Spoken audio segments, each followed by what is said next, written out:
Yo, I appreciate y'all boys tuning into another YouTube video. Nasruddin Imavov just beat Caio Borralho by unanimous decision. Benoit Saint-Denis just submitted and dominated Mauricio Rufy inside 2 rounds. The Paris crowd always delivers. This whole card was crazy. Had like double-digit finishes in this card. Like I think it was 2 decisions on this card. I think it was the main event. Yeah, the main event was a decision, and the first fight on the main card was a decision. So that's 2 decisions out of a 13 fight card. Like, dude, come on, bro. We got some stuff to run down. I'm gonna let y'all know who I think people should face next, what I think is next for the people that lost and won. Y'all know how we get. Let's go ahead and let's start with the main event, bro. We gotta start off hot. Imavov looks great, bro. Like Imavov, we already knew he was technical. He had sneaky power. He could put you out. And when he knocked out Izzy, everybody was like, okay, his power is like no one's just knocking out Izzy in the second round. Like his power is something to be aware of now. Because we know the performance he had against Sean Strickland where it's like, man, I know Strickland was kind of fat, though. Let's just say that Strickland was fat. But then it was like, oh, he lost to Strickland, bro. Like, he even lost to Phil Haas, bro. Like, he had that fight against Roman Dolidze where it was like, dude, like, yeah, he dominated, but he cheated. Like, the Bugley's a sore winner. Like, all this stuff was talked about like, surrounding Nasruddin Imavov, but now it's like, when he knocked out Izzy, everybody was like, okay, dude, like, he's going to definitely beat Caio. He's for sure going to beat Caio. The scorecards, excuse me, read 50-45 and 49-46 2 times. I don't agree with the 50-45. I thought one of the early rounds could have definitely been Caio.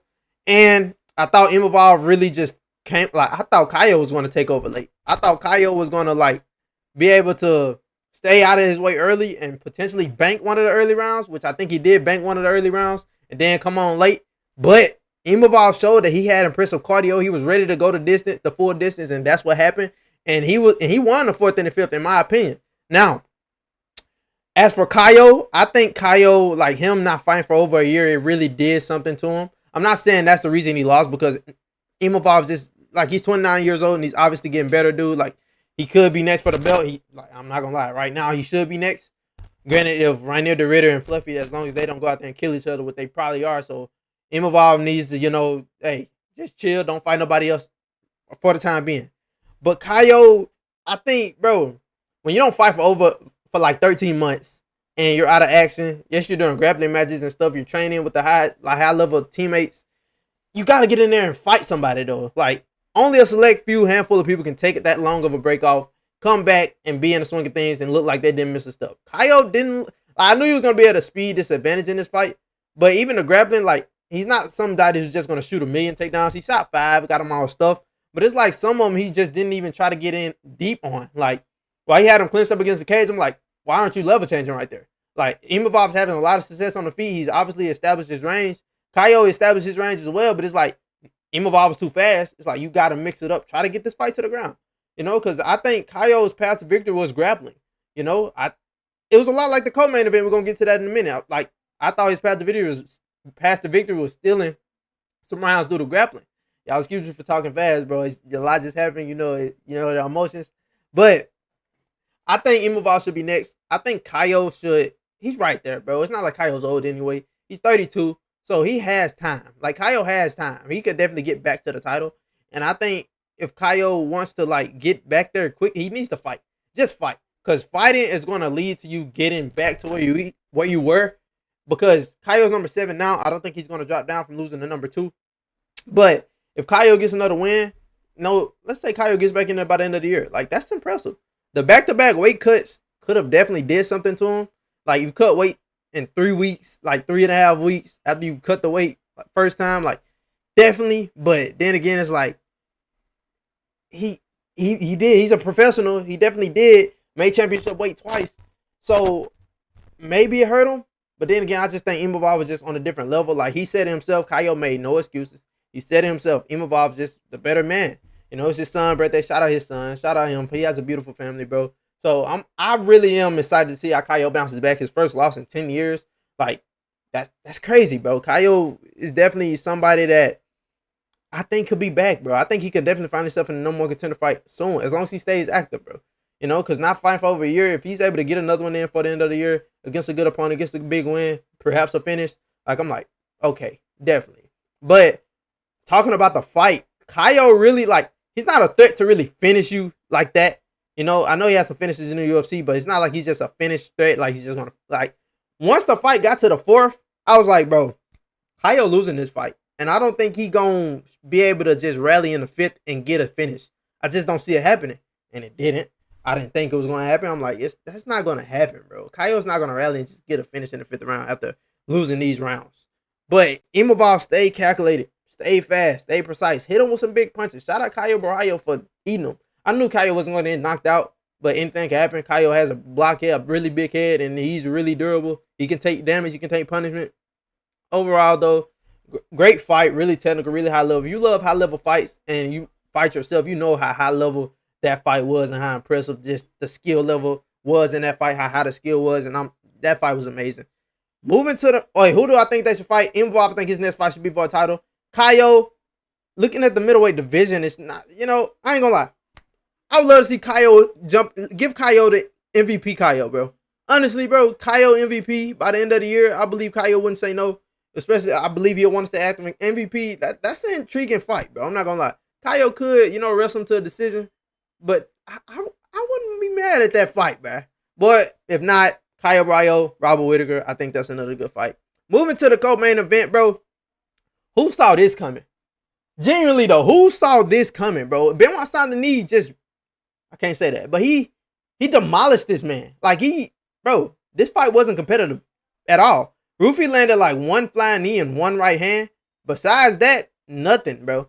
He got kicked low earlier, still got dominated, and then taken down again.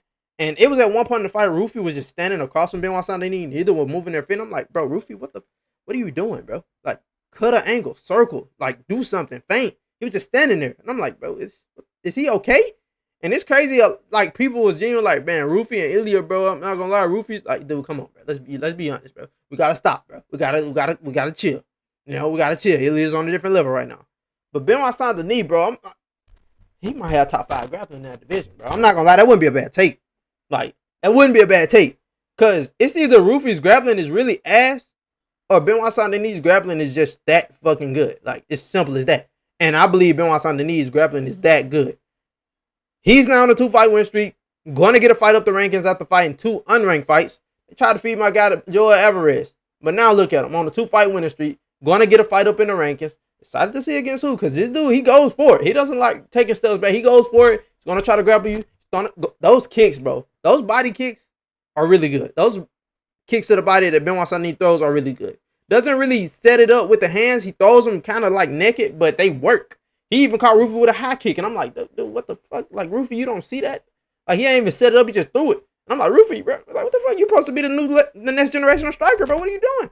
Both fighters are 29 years old, so both have a pretty, good amount of time left in their MMA careers. I did go 0-2 on the co-main and the main, bro. I thought the fight nerds were going to take over in France, but that crowd just did something. Bro, that crowd is crazy. Who do I think Benoit Saint-Denis should fight next? First, hold on. The submission, bro. Because at first, it looked like he had a rear naked, but he didn't. It was a face crane, as you can see. Then he got it. I'm like, bro, he's good. He's just relaxing. Then he looked over. It's like he looked over to his corner. And then once I saw his hand slide out, I'm like, bro, no, you're not going to do this. You're not going to do it. And then he tapped. I'm like, dog, bro, what just happened? No way. Like, literally no way. He was a minus 160 favorite, minus 200 on ESPN. I'm like, dog, what? Did I miss something? Benoit Saint-Denis is legit, bro. He's as advertised. He's really good. But who do I think Benoit Saint-Denis should fight next? In the lightweight division is kind of tricky, bro. I think he should definitely get a fight up, man. He should definitely get a fight up. I would say do Benoit Saint-Denis and Mateusz Gamrot. You can do that for a main event. You can even put that on like the main card of a pay-per-view. Wouldn't be mad at that. I'll say Gamrot BSD is a good fight to make. And as for Rufy, bro, he was ranked 15th. Got taken out of the rankings. Joel Alvarez replaced him. I would say give him somebody like right outside the rankings because he's not going to get a ranked fight after losing a ranked fight. I don't think so unless he steps in on short notice by some way. So I would say you give Rufy a fun fight, bro. Like, all this off the top of my head. That's why it's taking me some time to think. Like, I ain't just come like, who should they fight next? But I would say Rufy needs an exciting matchup. I feel like Rufy needs to get back into the win column too. I feel like they'll give him a favorable matchup. I feel like they're going to get Rufy a striker that's going to stand with him. And I feel like that's going to happen. I would say you do Rufy and Jai Herbert, bro. Why not? Why not, bro? Rufy and Ja Herbert, if he doesn't get cut, if Ja Herbert doesn't get cut, I don't think he's going to get cut. But I would say Rufy and Ja Herbert would be a great fight, bro. You can put that on the prelims of a pay-per-view. You can put that on the Apex main card. It really don't matter. Like, you can put that on anywhere, bro. That's a great fight. Rufy and Ja Herbert. If not, then do Rufy versus let's see. Do Rufy versus Chris Padilla. Why not, bro? Why not, bro? Do that fight. Moving on. Modesty Bukowski's TKO's Paul Craig. We about to fly through the rest of this, y'all boys, because I know y'all want to hear about these two. But I'm going to go through these other fights to begin with. Well, to finish it out, because these fights were crazy. Bukowski's almost murdered Paul Craig. I'm going to be real, bro. Paul Craig pulled guard. I was like, bro, I've seen this before. And by the way, Paul Craig retired. I've seen this before, gang. I'm like, bro, this man just pulled guard up against the fence, gang. What do you think? Then, landed some ground and pound. One of the most vicious elbows I've seen in quite some time, bro. This man lined it up and almost put his head through the canvas, bro. Genuinely. Paul Craig, I'm like, then the bell rung. Everybody's like, Paul Craig, like, get up, nigga. And then Paul Craig just stayed down. Then waved off the fight. Bukowski gets the TKO at the end of the very first round. Paul Craig hangs it up. I believe he should, bro. Because it's like, Paul Craig, what do you do? Do you train grappling? Do you not grappling? Do you train striking? Do you train boxing? Like, only thing Craig throws are kicks. He adds a new kick to his bag after every fight. But he literally only throws kicks. He doesn't throw anything else but kicks. And that's just a detriment. You can't do that at the highest level. And Modesty Bukowski got him out of there. And he was a pretty sizable favorite. Yes, minus 350. Should have been. Gets the TKO. Modesty Bukowski. I think he's on a 3-fight win streak, isn't he? If I'm not mistaken, I think he's on a 3-fight win streak. But 205 is ass. So I would say you could give him a ranked opponent, bro. I wouldn't be mad at that. I would say do Bukowski's and Zhang Ming Yang, bro. Do that. Do it.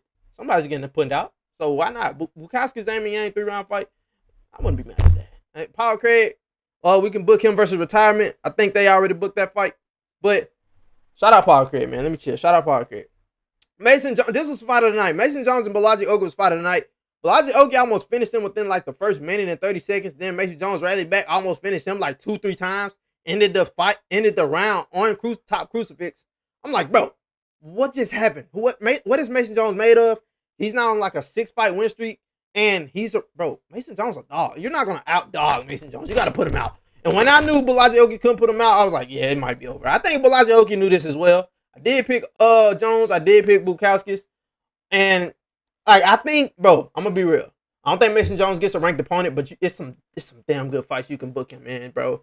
Like, you can book him in some great fights at 155, bro. I'm gonna be completely honest about Balaji Oki, though. He's kind of rocky, and he's kind of like, I don't really know how to feel about the dude, because I know he's talented, but he's not like on that talent level where I can see him cracking into the rankings. I think he'll always be that guy that's like outside of the rankings, like around like 20, 21, around that. Could maybe get around 16, 17, but I don't see Oki really doing much.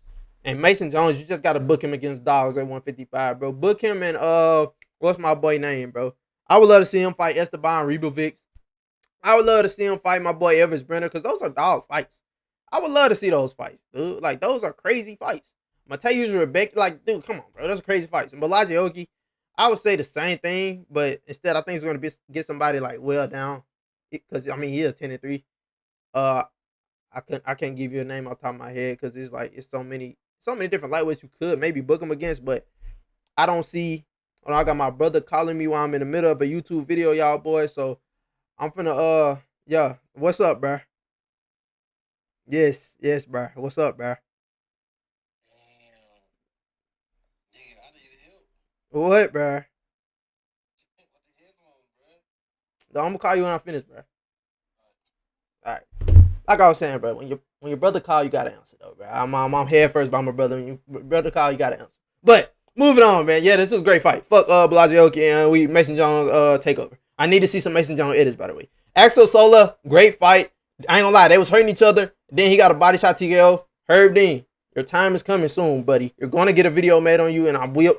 Yes, we're gonna be on Elite Herb Dean hate watch. You keep doing this. Ooh. But anyway, yeah. Questionable stoppage. Axel Sola looked good. Then at moments he looked like he was fading, but then Reese McKee kind of just didn't have any killer instinct, and Axel Sola just skated around at range. Outstroke him, outclassed him, really danced around. Axel Sola gets the TKO victory. William Gomez. I don't even want to talk about this fight. William Gomez is literally like, count on him to ruin a finish streak because this dude has no knockout power. He almost got finished. Yeah, I don't even want to talk about that fact. Umar C. Everybody thought he was going to do this, except I thought he was maybe submit him, but he got TKO. Brendan Ribeiro has no chin. Ante Delia. This is a great fight. I'm not gonna lie. I gotta give this fight some love because he trains with Tom Aspinall. Marcin Tybura has been around. He's gonna be now ranked like top 7 at heavyweight, and heavyweight needs this, bro, because they cut everybody. But I believe he's a future Tom Aspinall victim. But at least Tom gonna kick him out the camp because I ain't gonna lie, you could end up fighting Tom next, buddy. Don't be surprised if they book Ante Delia against somebody like a Sergey Pavlovich. Because Sergey, I'm gonna be real. I know maybe he should fight up because he's on the streak, but dude, Sergey is like, come on, gang, like, you know. But Cowboy Fernandez took this man leg off. Harry Hardwood was a champion in another promotion. I think Cage Warriors stepped up on short notice for the opportunity. Cowboy just butchered the man's legs. His kicks has always been good. He got carried out in the wheelchair, gang.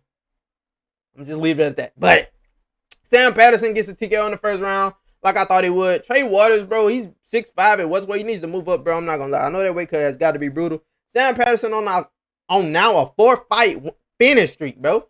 You could see him getting ranked opposition next, bro, at 170. Because the bottom of 170 ass too. But shout out Sam Patterson and Trey Waters, you know, just a hard one, bro. It's kind of tough to see it because he lucky the ref did stop it though, because he was about to get sent probably to that place Charles Oliveira got sent to. But I do love Charles. Sorry, my Charles fans. Robert Breachcheck bullied Brad Tavares the whole time, but it's crazy because he might have lost that second round because he just couldn't hit him clean. Then the third round is like when Brad Tavares got hit clean, it was over with. Brad Tavares been around, been fought everybody, doesn't get finished a lot, but he did get finished this fight. Robert Breachcheck looked too big, too strong, too powerful, bullied him in there, and gets the TKO in the third round. Renat Fakhretdinov beat this man in 50 seconds. I fell for it. A lot of people fell for it because he was a favorite. Shouldn't have been. I was picking Renat the whole time. Then I switched up because I'm like, man, maybe Andreas Gustafsson is real. And off thoughts, Renat has been in the UFC for a little minute now. He has like 4 or 5 UFC fights. Andreas Gustafsson just got in the UFC. This is his second UFC fight. Who do you think is older? Andreas Gustafsson is older, bro. Yes, bro. Like, get this man out of here, bro. I don't care about these 34-year-old prospects. I fell for it. I shouldn't have. I should have knew better. Gotta stop letting people convince me to switch my picks. It's not happening no more, bro. I don't give a fuck. But good performance by Renat and Sam Hughes. She started the card off with a dominant performance over Shawna Bannon. Shawna Bannon just had no answer for the grappling. Ended up getting submitted. And that's how we wrap up this card, y'all boys. I appreciate y'all tuning in to another YouTube video. We're going up on TikTok. The card's going crazy. We're going to keep these videos coming. I love y'all from the bottom of my heart, man. Y'all know next week we got UFC Noche. You know we going crazy for UFC Noche. So if you ain't in Discord, join the Discord link in the bio. Hit that follow button if you're new. I love y'all boys. And as always, I'm going to see y'all on the next one.